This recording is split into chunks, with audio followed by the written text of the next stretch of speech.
สังเกตเบิ่งมาโดนนะครับผมว่ามันสืบอยู่หมาป่าอยู่น้ำมูนั่นล่ะโดนแล้วบ่ไปใส่จักเที่ยก็บ่เห็นยิงจักเที่ยเล่งอยู่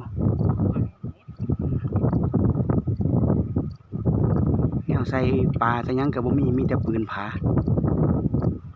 เล่งอยู่หั่นบรรยากาศแถวอ่าง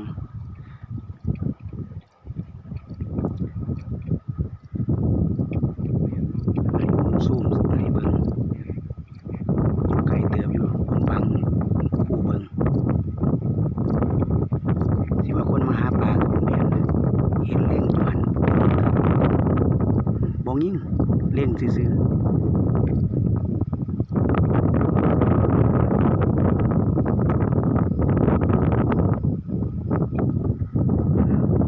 ผมสิลอยหนีก่อนสิย่างไปซ้อมเมืองอยู่ไกลก่อนแล้วสิเฮ็ดแนวใดอยู่แถวบ้านผมครับมันบ่น่าจะได้มีปลาให้ยิงนะครับลักษณะนี้